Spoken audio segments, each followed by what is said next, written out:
I got a message for Pete Carroll and every single coach that is a part of that Raiders coaching staff. And I'm going to tell you exactly what that is coming up here on today's show, because I know that the Raiders fired Tom McMahon, and I'm proud that we did something, because change was definitely needed. But you know what? I also saw the New York Giants. They fired head coach Brian Daboll, and I'm not sitting up here saying that I want Pete Carroll fired, but if the Raiders keep looking and doing stuff that they are doing on a weekly basis, it wouldn't shock me at all if the Raiders did truly want to move on from Mr. Pete. So more changes are needed, and I got a bunch of things that I want this Raiders coaching staff, especially you, Pete Carroll, to see, because my messages are clear. We need and want change. So I'm going to put this out there, because this show, the Raiders Report, it's not about me. It's about giving the nation a voice. I don't know if Pete Carroll's going to come across this video, but you know what? The day that I put out a video, fired Tom McMahon, a few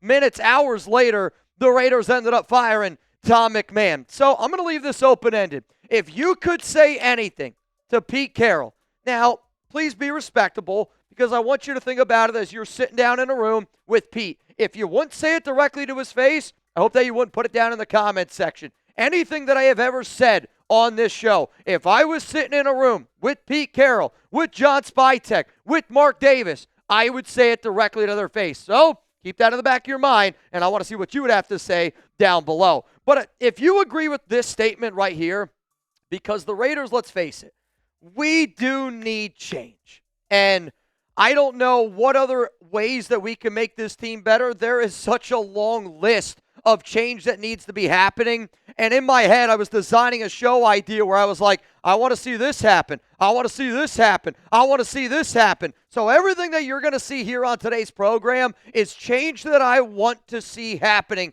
from the top all the way down to the bottom. And if you feel that, I want you to hit that like button. Let's go to the very first change before Monday Night Football. And you notice how I said from the top all the way down to the bottom. My first message goes to you, Mark Davis. And I think Pete Carroll needs a talking to. And I think that Pete needs a talking to just from the simple aspect of you got to treat people the way that you wish to be treated. When I was growing up, my old teachers used to always say it's the golden rule. You treat people the way that you want to be treated. And I think Pete Carroll needs to think about that statement a little bit, because the statement that he made after Thursday Night Football, where he directed this to a bunch of the rookies and to a bunch of the younger players on this team, I will tell you this right now. This message is not sitting well in the Raiders locker room. And here's what Pete said. This isn't going to be forever. That wouldn't have happened to veteran players in regards to all the mistakes that the Raiders rookies were making on Thursday night, and there was plenty of them between Jack Bech, Dante Thornton, Ashton Genty. I'm not going to sit up here and act like there weren't mistakes being made, but Pete, for you to say this isn't going to be forever, that wouldn't have happened to veteran players, we'll overcome it. If they don't, they won't get better, and they won't be here. That message for Pete Carroll, to put that out there, Pete, I'm just telling you this right now. Maybe you don't care because you're 74, you're getting up there in age, but you're rubbing guys the wrong way in the locker room.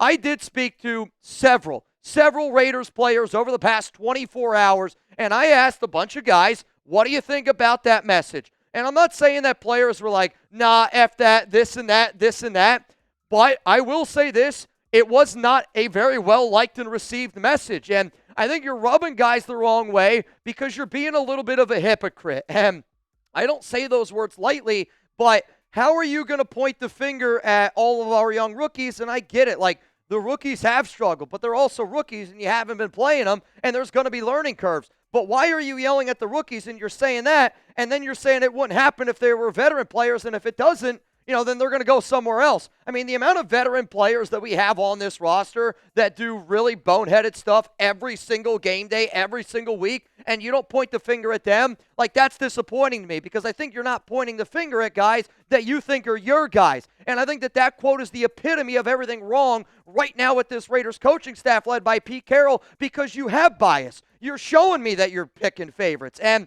I'm concerned that you're going to chase away players who want to be here, who are good football players, because, I'm starting to look at all of the situations that have happened this offseason. I would like to get a little bit more information. I can't believe I'm going to say this on the Christian Wilkins situation because that one has gone very, very silent. Look at the Jermaine Pratt situation.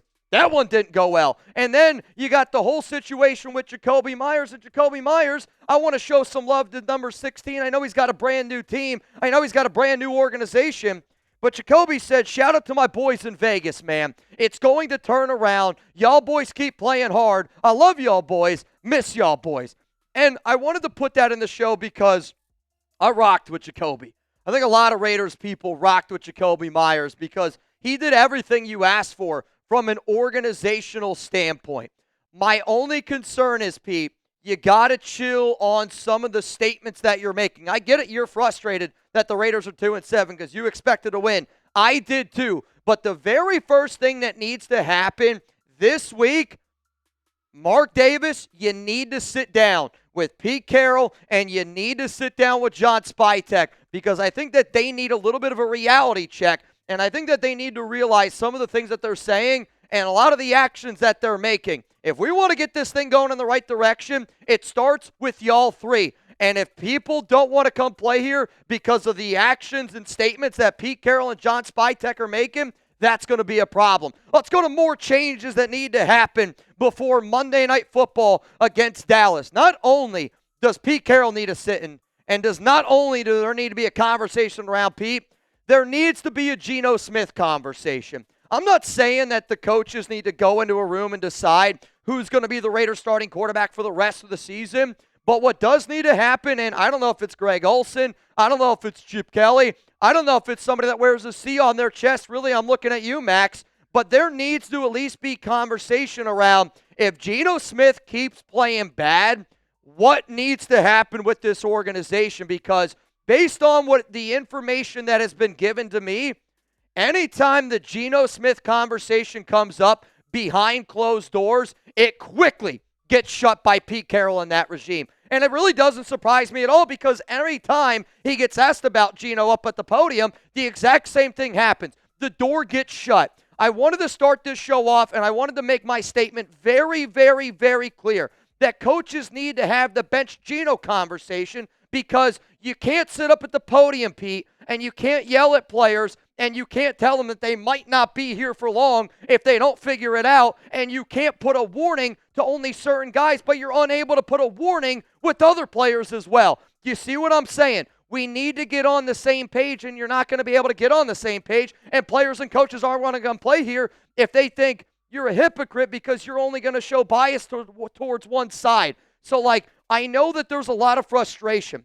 I hear you loud and clear, and I'm frustrated as well. But in order for us to make change on the field, I really think that this week as an organization, we also need to make change inside of that locker room. Because if you don't make changes inside the locker room, you're never going to see the changes on the field. So the first things that I want to see this organization do this week, Pete Carroll needs to talk to, John Spytek needs to talk to, and we have to have the conversation around what the hell does this team need to do if Geno Smith needs to be benched. Because it's a fair conversation to have. Let's go to the next thing that changes I want to see before Monday Night Football. Play your rookies. What's crazy about the statement that Pete Carroll made, Pete, you're yelling at rookies for acting like rookies, but they're acting like rookies because you're not giving them opportunities to get out there on the field. If you were to be playing the rookies over and over and over again, and they would still be making mistakes, I can understand for why you're yelling at them. But also they look like rookies week 11 in the NFL because you're not giving them opportunities. And when you look at the snap count, I'm not talking about special teams. I'm talking only offensive and defensive snaps. So Ashton Genty, running back, he's obviously played the most. But the fact that Caleb Rogers and Charles Grant, two guys we drafted in the third round, aren't making an impact at all. Jack Besh and Darian Porter have barely made an impact this season. Tonka Hemingway, J.J. Pegues, Cam Miller, Cody Lindenberg. I also didn't even mention the other rookie that you drafted in Tommy Millard. He's not even on the team anymore. Dante Thornton Jr., he hasn't done a very good job at all. I really look at the 11 players in our draft class, and I'm hopeful Jack Besh turns it around. I'm hopeful Dante Thornton Jr. gets it going. I'm hopeful all of these players figure out what to do. But in a 2-7 season, if you're going to call out guys and you're going to challenge them like that, at least give them the opportunity to prove themselves on the football field. And if they make mistakes, you got to remember that they're young, right? Like they're rookies. If your dog pees on the carpet and you smother the dog in anger, but you never try to teach it what was wrong and you just yell at it over and over and over again, I don't think the dog's ever going to learn. Like I know the old saying, you can't teach an old dog new tricks. I'm really starting to get concerned that we don't know how to teach Pete Carroll how to coach in the year 2025 because he's still stuck in his old ways and he's still doing his old shit. Look at what the Seattle Seahawks look like, for the love of God, after moving on from Geno and Pete Carroll. Let's go to the next change that I want to see happen before Monday Night Football. I would love it if this organization could look me dead in the eyes and promise me that they're never going to play Alex Kappa ever again. I know that that's not going to happen because JPJ is probably potentially out for the entire season. I know that Dylan Parham, he's got an injury as well, and he's probably going to be out multiple weeks on top of that. I know that this organization loves to play their guys, and their guys don't have to prove that you need to compete because as long as you're a Pete Carroll, John Spytek guy, it doesn't matter. But in the 189 snaps that we've seen from Kappa, and I understand loud and clear that PFF is not the end-all, be-all when it comes to, just grades in general.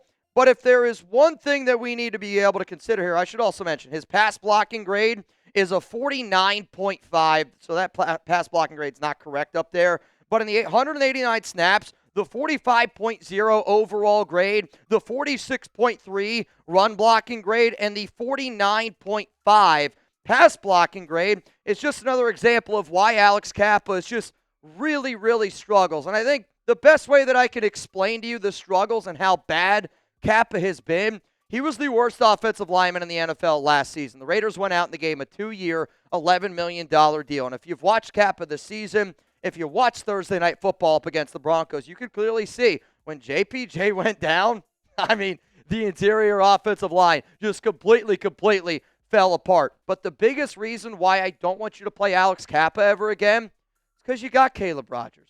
You got Charles Grant. You have a DJ Glaze there who you could move over and put at right guard. Hell, even if you wanted to do Charles Grant at the right side and keep Stone over at left tackle, I don't really care.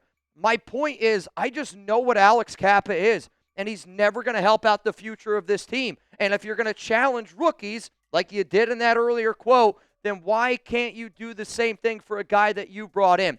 Prove to me that you're learning from your past mistakes, proving that you are learning from the words that you are using. Because if you keep on playing Alex Kappa, you are, Pete Carroll. You're the biggest hypocrite in Las Vegas right now. Because if you're going to tell me that rookies got to do something, but Alex Kappa don't have to do something, you're the biggest hypocrite in Las Vegas. And I just need you to understand that. I need you to understand that. Coming up here, more changes that I want to see happen, more changes that I want to see this organization do before Monday Night Football up against the Dallas Cowboys, because I want Allegiant Stadium to be rocking. I don't think it's going to be rocking, Mark, and I can't wait for the entire world to see how empty that stadium is and how filled up it is with Cowboys fans. As sad as it is to say, I'm excited to see it happen because it's the only way Mark Davis really truly realizes the issues that are going on with this organization. Before I get into that, though, today's show sponsored, presented by Panda Sups. They got 3 fresh new flavors for their Sleepy. It's a smarter formula to help you rest and have that better, higher quality, deep rest, which I'll tell you this right now, very, very important for me in my life. I have been trying to get 7 to 8 hours every single night, and I have noticed since I have started taking my Sleepy Sleep Aid formula from Panda Sups, when I wake up, I do feel much better rested. I feel much, much healthier. PandaSups.com, use code Raiders for 25% off. I've also noticed that my dog Chuck, he moves a lot in the night. I've noticed when I've taken Sleepy, I don't wake up when he wakes up, and then when I get up, I actually feel a lot better rested, ready to rock and roll. I have been doing a mile run challenge. I don't know if you guys have been keeping track, and every time somebody bangs, I run 0.1 miles. I'm not going to lie to y'all, my body's been a little bit sore. My knees have been aching. I got to run 6.1 miles this week, and that's just how it stands right now. I'm trying to do my best to take care of myself, and what do I use? I use Panda Sups protein. I use the BCAAs. I love their superfoods. It's like greens. It's kind of like giving your body an oil change in a sense. If you need help sleeping, nootropics. If you are a Raiders fan and you know you're going to crush food during the holidays and you want to try to make the best version of yourself in the year 2026, don't wait until 2026. Get started now with Panda Supps. Use code Raiders at pandasupps.com for 25% off. Let's go to more changes that need to happen before Monday Night Football. I still want to give Dante Thornton Jr. his opportunities. And even if those opportunities are literally just as him as a decoy going deep on routes, I'm okay with it. But I don't understand how this organization continuously just does boneheaded shit, because I think that their initial plan was to have Dante be the better rookie than Jack Bech. But instead of doing what is right, and what is right is more Bech, less Thornton. Instead, though, this organization keeps proving over and over that they care more about being right than doing what's right. Because when you look at these numbers here, there's no reason on God's green earth why Dante Thornton is out snapping Jack Bech 37 snaps to 14. And that's how that breakdown went Thursday Night Football up against the Denver Broncos. And in that Week 10 game, there was a lot of snaps. Again, 37 for Dante, 14 for Jack Bech. Now, the targets, the receptions, the yards, the first downs, that's all their numbers on the entire season. We know that Geno Smith has struggled. We know that this offense has struggled. So when you're targeting somebody that has only one catch and 4 yards over the past 4 weeks, like, maybe that's something that we should deviate from in Dante. But also when Jack Bech has been given his opportunities, 11 targets, 7 catches, 73 yards, and 5 touchdowns, you know, I sit up here and I go, well, why isn't he getting more opportunities? And I just want more opportunities for Jack Bech. I just want more opportunities from him. He's got better separation. He's been able to show you he's able to pick up more first downs. And I'm not sitting up here saying that he should get 5, 6, 7 targets. That's not what I'm saying. But if you're going to play Dante Thornton Jr. 37 snaps and you're going to play Jack Bech 14, let's just even that out a little bit where maybe it's, 25 snaps for Jack Bech and only 20 for Dante Thornton. You just can't sell me anymore on Dante Thornton Jr. deserving more reps than Jack Bech. We just got to start doing things that make sense, guys. And I don't think it's rocket science. Let's go to the next thing that changes need to happen before Monday Night Football. If the Raiders were smart, they would stop playing Devin White. I don't know how this guy keeps on getting 100% of the snaps, and I'm not saying to not play him at all, but I think good football teams would play Devin White on average 15 to 20 snaps per game, and you would allow him to just be an athlete, allow him to just pin his ears back, and allow him to be a pass rusher and just get after the quarterback. If you've heard me say that before, raise your hand, because on tape, he can't cover anyone. He's also over pursuits all the time, and he's horrible against the run. You need him to get after the quarterback. You need him to be an athlete. He can do that. Quite frankly, I would actually want the Raiders to put Devin White in Malcolm Koontz's role and allow him to just be an edge rusher at this point and get north and south. But we should play Jamal Adams more. We should play our other linebackers more, or play our safeties in a nickel linebacker type of hybrid role. But you can't keep rolling out Devin White when you said earlier after that Thursday night game that if you keep doing that, you're not going to be around here and you're not going to get opportunities, because Devin White's played one good game, Pete. He's played in only one good game. And I literally laughed out loud the other day. I saw LaShawn McCoy say, Devin White is having a resurgence year.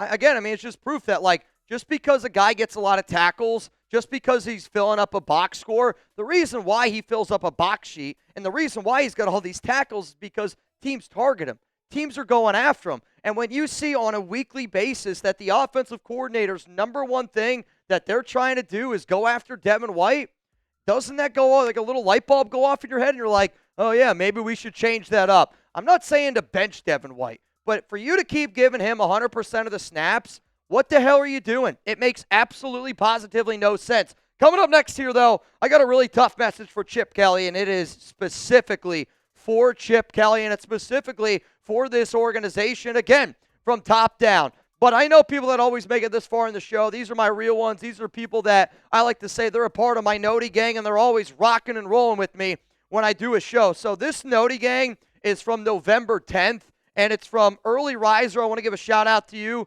Sucker Free Raider, huge shout-out to you. Mad Vet, Ricky, and Moises. Seriously, to all of y'all that continuously pull up and rock with this show. I love the fact that you're not giving up on us, and if you want to see your name on a future show, make sure you're subscribed. Make sure those notifications are turned on. Next change that I want to see happen before Monday Night Football. I want this team to sit down with Chip Kelly, and I want them to show them what the Washington Commanders just did. And I know the Commanders, very different situation, but Dan Quinn essentially took over the play calling duties. I'm not saying that Pete Carroll should take over the play calling duties at all. All I want them to do is sit down with Chip Kelly. Pete, Spytek, Mark, I want you to show Chip Kelly this right here. Because after 9 games between Luke Getsy and Chip Kelly, Luke Getsy, who you fired, after 9 games, you fired him for having a better points per game, for having more total yards per game, more passing yards per game, and you got to go out and get your quarterback. Would everybody here say that Geno Smith is better than Gardner Minshew? I mean, I know y'all hate Geno Smith, but Geno Smith is a better quarterback than Gardner Minshew. Geno Smith was a better quarterback than Aiden O'Connell. And I know Chip Kelly is the highest paid offensive coordinator in the NFL, but just because you were paid to do a job doesn't mean that you can't get fired from that job. And every single number, every single metric proves that you are one of the biggest issues that this team has. And I want them to sit down and then Chip, I already know what he would do because it starts at the top. Do you remember that? It starts at the top. And all this organization has done since they've hired Pete Carroll is excuse after excuse after excuse. Geno Smith, that's all he does, gives excuses. Chip Kelly, that's all he does, point the finger at other people, excuse. Pete Carroll, what has he done? Point the finger at other people, excuse, excuse, excuse.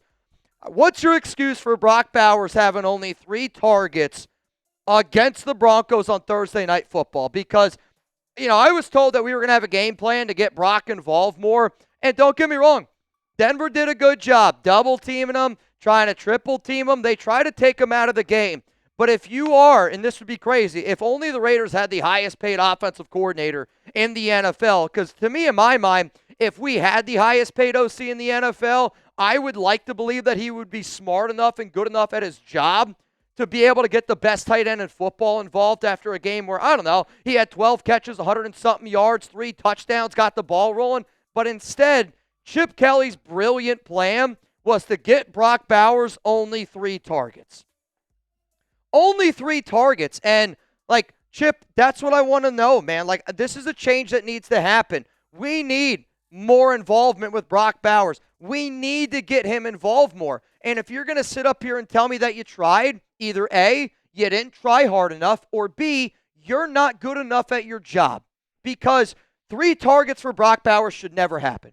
It should literally never happen. I would rather you give him 10 targets, and if he's double-teamed every time, to me, at least you tried in the red zone. At least you tried, because the one time you did find a way to get him the football, he ripped it for 31 yards. He is a field stretcher. He is somebody that it's just constantly involved. And the other thing that Brock Bowers does, he takes eyeballs off him. So if you were to target him 10 times, teams are going to know you're going to target him, and other people are going to get their opportunities to get open. But for a coaching staff to sit up here and tell me that Tyler Lockett was our top leading receiver against our division rival when you're without Pat Surtain and Brock Bowers had 1 catch and 3 targets, I know that this team isn't talented, and I know that this team lacks depth, but I really want the entire world to realize that we also lack a coaching staff that knows how to use its players properly. Everybody is starting to see it. I've been saying it for months, weeks at this point. Richie Incognito has been starting to say it. The national media is starting to see it. And you know what? They're going to see it yet again. And my message to Pete Carroll, Chip Kelly, John Spytek, and this entire coaching staff is this. If you get embarrassed on Monday Night Football, Mark Davis is not going to love that. And I know we made a change with firing Tom McMahon, but more change is needed. And if we don't do everything that I said to do in this video, you're going to keep hearing from me, and the worst one you might hear from is Mark Davis. That's a conversation, promise you, you guys don't want to have.